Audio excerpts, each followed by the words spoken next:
आज की क्लास में हम measures of sampling of variability पढ़ेंगे, जो बीएमएस सिलेबस का थर्ड फेज का research methodology and medical statistic का 16 चैप्टर है, 16वां चैप्टर है और तीसरा पार्ट है, क्योंकि पहले दो वीडियो ऑलरेडी हम बना चुके हैं, वो आप यूट्यूब में जाके देख सकते हैं। आज ये तीसरा पार्ट है। आज का टॉपिक है मेजर्स ऑफ सैम्पलिंग वेरिएबिलिटी। क्या होता है सैम्पलिंग वेरिएबिलिटी? मतलब एक पूरी हम आबादी को नहीं मापकर वहां पर कुछ लोगों का डाटा इकट्ठा करते हैं, उसे कहते हैं सैंपल्स। मतलब पूरी चीज नहीं लेकर उसमें से कुछ चीज लेना होता है सैंपल्स। तो सैंपल्स में एक सैंपल्स के दूसरे सैंपल्स के बीच का जो व्यत्यास होता है या डिफरेंस होता है, वो उसे कहते हैं वेरिएशंस या वेरिएबिलिटी। उसको नापने का जो तरीका होता है उसे हम कहते हैं मेजर्स ऑफ सैम्पलिंग वेरिएबिलिटी। ये मेनली हम देखने पर हमें पता लगता है कि एक सैंपल का दूसरे सैंपल से जो गैप है वो हम स्टैंडर्ड एरर से पता करते हैं। और अच्छे quality of good measures of variability क्या होते हैं, आज इन दो टॉपिक को आज की क्लास में हम कवर करेंगे। तो मान लीजिए पहले एक स्टोरी समझते हैं। जैसे आप लोग एक गांव को विजिट कर रहे हो, जो उस गांव में क्या हो गया है कि 1000 लोग हैं। तो 1000 लोग हैं तो 1000 लोग का आप सिस्टोलिक ब्लड प्रेशर चेक कर रहे हैं। तो 1000 लोग का सभी का जो है बीपी चेक करना बहुत मुश्किल होता है। तो आप कुछ रिसर्चर या कुछ आपके जो बीएमएस के क्लासमेट्स है, आप जाके वहां पे विजिट कर रहे हैं। तो एक जो है सभी का 10,000 लोगों का 1000 लोगों का मापना मुश्किल है। तो इसलिए हम क्या करते हैं, कुछ 10 पेशेंट का हम निकालते हैं और उसका एवरेज निकालते हैं। तो मान लीजिए ए नाम के जो आपके फ्रेंड है, वो जाके किसी गांव में 1000 लोग जो 1000 लोग है, उसको वहां पे बीपी चेक किए। वहां पे कुछ बीपी आ रहा है, मान लीजिए 120 आया। और बी नाम का जो आपका जो फ्रेंड है वो भी जाके विजिट किया, वहां पर उसने बीपी नापा तो 124 आया।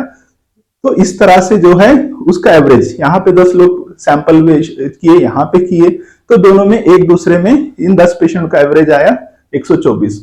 तो 120, 124 ये दोनों में गैप आया है। तो हम यहाँ पर पूरी पॉपुलेशन का नहीं मेजर कर हम सिर्फ सैंपल्स मेजर कर रहे हैं। तो एक सैंपल से जो है दूसरे सैंपल्स में जो है वेरिएशंस है, इसी को हम कहते हैं सैंपल वेरिएबिलिटी। तो इसी को हम मापते हैं। तो इंट्रोडक्शन में हम ये समझेंगे। तो इंट्रोडक्शन या परिचय समझते हैं कि सैंपलिंग वेरिएबिलिटी किसे कहते हैं? Means natural difference that occur when we take different samples from a same population. एक ही इस पॉपुलेशन में, एक ही जनसंख्या में अगर हम क्या कर रहे हैं, नेचुरल डिफरेंस अगर आ रहा है तो उसे कहते हैं सैंपलिंग वेरिएबिलिटी। तो यह है सैंपलिंग वेरिएबिलिटी। अब नेक्स्ट टॉपिक है स्टैंडर्ड डिविएशन क्या है। तो आज का हमारा पहला टॉपिक है स्टैंडर्ड डिविएशन। तो स्टैंडर्ड डिविएशन क्या है? स्टैंडर्ड एरर क्या है? तो स्टैंडर्ड डिविएशन का मीन ही होता है जो एवरेज। मान लीजिए कि स्टैंडर्ड डिविएशन का जो एवरेज या मीन होता है स्टैंडर्ड एरर।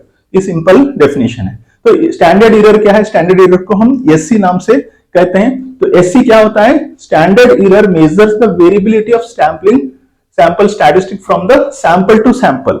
तो क्या होता है स्टैंडर्ड एरर? ये होता है जो मेजर करते हैं वेरिएबिलिटी, कितना वेरिएशंस है of sample statistic from sample to sample, एक सैंपल से दूसरे sample.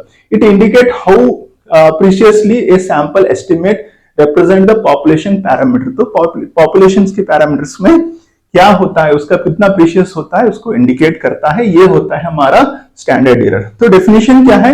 Standard error is the standard deviation of sampling distribution of statistic. इसे कहते हैं हम स्टैंडर्ड एरर। सिंपल बात में होता है स्टैंडर्ड डिविएशन का जो मीन होता है उसी को हम स्टैंडर्ड एरर कहते हैं। Standard deviation of the sampling distribution of the statistic, इसे कहते हैं स्टैंडर्ड डिविएशन। तो फिर से सिंपल बात में समझेंगे। स्टैंडर्ड एरर क्या होता है? Tells us how much sample result is expected to vary from one sample to another sample. तो ये मतलब सैंपल एरर क्या होता है? उस जनसंख्या में एक सैंपल से दूसरे सैंपल में कितना एरर होगा, तो वही होता है हमारा स्टैंडर्ड एरर। तो standard error tells how much a sample result is expected to vary from one sample to the another sample, that is called as a standard error। तो स्टैंडर्ड एरर को पता लगाने के लिए फॉर्मूला होता है standard error for mean. मतलब average जो मीन होता है उसको पता लगाने के लिए स्टैंडर्ड एरर ऑफ मीन एक फॉर्मूला होता है। तो स्टैंडर्ड एरर मीन का होता है, इसको कहते हैं sigma divided by square root of n। तो ये होता है उसका, उसी का ही दूसरा इक्विवेलेंट फॉर्मूला है। इसी को भी सेम होता है, यही होता है standard error of mean is standard is equal to standard deviation divided by n। तो यहां पर whereas तो स्टैंडर्ड एरर क्या होता है, स्टैंडर्ड एसई का मतलब होता है स्टैंडर्ड एरर, एसडी का मतलब होता है स्टैंडर्ड डिविएशन, एन का मतलब होता है कि सैंपल के साइज, आपने कितना सैंपल साइज लिया है, ये होता है स्क्वायर रूट, तो ये सिंबल होता है स्क्वायर रूट। तो इंपॉर्टेंट चीज क्या देखनी होती है यहाँ पर कि यहाँ पर important point large sample size, small error and more precious estimate. मतलब जब भी हम रिसर्च करते हैं तो वहां पर हम जितना 1000 लोग का है, अगर 10 लोगों पे रिसर्च कर रहे हैं तो वहां पर 10 सैंपल ही ले रहे हैं 10 पेशेंट्स का, तो यहां पर क्या हो सकता है कि यहाँ पे सैंपल का एरर आना चांसेस कम है कि यहाँ पे एरर आएगा, तो मोर प्रीशियस होगा। तो लार्ज सैंपल साइज, जितना बड़ा सैंपल साइज लोगे तो उतने एरर आना या उतनी गलती आने की चांसेस कम होती है।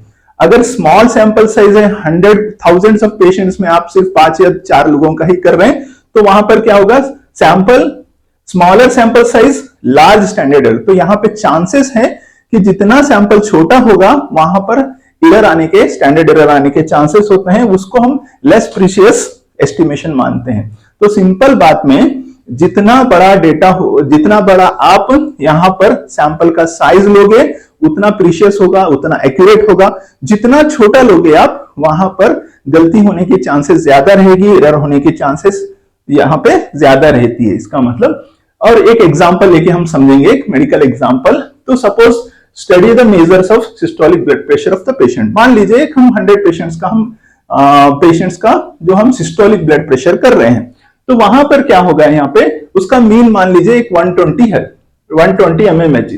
तो डिविएशन मान लीजिए हमारे पास डिविएशन एसडी दिया है, स्टैंडर्ड डिविएशन अगर 10 mmHg है स्टैंडर्ड डिविएशन, तो सैंपल साइज कितने नंबर ऑफ पेशेंट्स पे किया है हमने, यहाँ पर 100 पेशेंट्स पे हमने यहाँ पर उनका बीपी पता किया है। तो अगर इसको हम फॉर्मूले में अगर जब डालते हैं तो स्टैंडर्ड एरर का फॉर्मूला क्या होता है, स्टैंडर्ड एरर का फॉर्मूला है एसडी। तो एसडी आप यहां पर देख सकते हैं कि स्टैंडर्ड एरर का फॉर्मूला है standard deviation divided by square root of N. तो ये नंबर साइज है।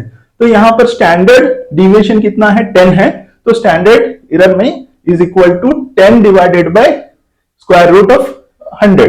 तो 100 क्यों है, क्योंकि 100 एन है जो सैंपल। अगर हम इसको कैलकुलेट करें तो 10/10 आएगा, मतलब 1 mmHg। तो स्टैंडर्ड एरर कितना होगा यहाँ पर, 1 mmHg होगा। तो क्या होता है यहाँ पे, कैसे हम इसको पता लगाना है, इंटरप्रेट कैसा करना है कि क्या स्टैंडर्ड एरर है, तो इंटरप्रिटेशन या उसका रिजल्ट पता करना होता है। Standard error 1 mmHg indicate that sample mean BP has relatively small sampling variability and therefore provide reasonably precious estimate of population mean. इसका मतलब होता है कि यहाँ पर स्टैंडर्ड एरर सिर्फ एक का ही आया है, 1 mmHg ही आया है। इसका मतलब ये जो है प्रीशियस है, ये अच्छा माना जाता है हमारे रिसर्च में। तो इसका ये मतलब होता है। तो ऐसे हम फार्मूला लगाकर हम स्टैंडर्ड एरर पता करते हैं। तो स्टैंडर्ड एरर का फार्मूला होता है S E is equal to S D divided by square root of N. ये इसमें हम जब अपना वैल्यू पुट करेंगे स्टैंडर्ड डिविएशन और एन का, तो हमें रिजल्ट मिल जाएगा। तो नेक्स्ट चीज है हमारा सेकेंड पॉइंट है आज की क्लास का। सेकेंड पॉइंट है quality of good measures of variability. तो सेकेंड टॉपिक है कि quality of good measures of variability, अच्छी मेजर्स, द स्टैंडर्ड मेथड जो वेरिएबिलिटी का हमें पता करना है, वो गुड क्वालिटी ऑफ, अच्छी quality of measures of variability. हम किसे कहेंगे ये गुड क्वालिटी ऑफ वेरिएबिलिटी है। तो good measures variability should be have following quality. तो अच्छे जो वेरिएबिलिटीज होने में यहाँ पे कुछ क्वालिटी होनी चाहिए जो मेजर करने के। तो पहली चीज है क्लियर डिफाइंड। तो उसमें जो है डिफाइन क्लियरली हमें होना चाहिए। It should have simple and defined mathematical definitions. तो जब भी हम वेरिएबिलिटी का पता करते हैं तो हमारा क्या होना चाहिए, क्लियर डिफाइंड होना चाहिए। It should have simple and definite mathematical definition होना चाहिए। दूसरा इजी टू अंडरस्टैंड, यहाँ पर कोई भी इजीली आसानी से समझ जाए। It should be simple, calculate and interpret होना चाहिए वेरिएबिलिटी, ये है। तीसरा नेक्स्ट होता है based on the all observation. यहाँ पर हम सिर्फ एक कुछ गिनिंदा नहीं लेकर सभी जितने भी ऑब्जर्वेशन है उनको पता करके हम जो करते हैं उसको हम कहते हैं a quality of good measure of variability. A good measure should have precious use all the observation in the data set. जितने भी data sets हैं उनका लेकर, not underlie affect by extreme value. Extreme value मतलब मान लीजिए 100 patients हैं, उसमें से 120 130 आ रहा है, आप एक पेशेंट का 240 आ रहा है, तो एक्सट्रीम वैल्यू लेकर हम यहाँ पर नॉट क्या हो रहा है, unduly affected extreme value, it should not be excessively influenced by outlier. तो इस तरह से वैल्यू लेकर यहाँ पे इन्फ्लुएंस होकर अफेक्टेड नहीं होना चाहिए। नेक्स्ट होता है stable, it should have less variation from the sample to sample. तो हमेशा जो है एक सैंपल से दूसरे सैंपल में ज्यादा वेरिएशन नहीं होना चाहिए, लेस होना चाहिए। Suitable for further statistical analysis, तो जब भी हम जैसे हम ये पता करें तो ये क्या होगा, फर्दर इवैल्यूएशन करने के लिए भी लायक होना चाहिए। तो क्या होता है suitable for further statistical, it should be useful for further mathematical and statistical analysis calculations. तो जैसे हमने स्टैंडर्ड डिविएशन पता किया, उसी वैल्यू को हम स्टैंडर्ड एरर से कर रहे हैं, तो इस तरह से सुटेबल होना चाहिए। यूजफुल फॉर कंपैरिजन आल्सो, तो एक ग्रुप्स का दूसरे ग्रुप में कंपैरिजन करने के लायक होना चाहिए। It should be help in comparing the variability of different groups of data sets, तो वेरिएबिलिटी एक से दूसरे में कंपेयर करने के लायक होना चाहिए। अगर ये सभी पॉइंट्स अगर हैं तो उसको क्या कहेंगे हम, good measures of variability. Good measure of variability मतलब अच्छी मेजर करने लायक जो वेरिएबिलिटी है, ये अगर ये 7 पॉइंट है तो उसे हम गुड मेजर्स ऑफ वेरिएबिलिटी कहते हैं। अब लास्ट में हम ये समझेंगे क्या फायदा है, क्यों हम ये सब sample measures of sampling variability पढ़ रहे हैं, क्या इसका फायदा है, क्या इसका एप्लीकेशंस।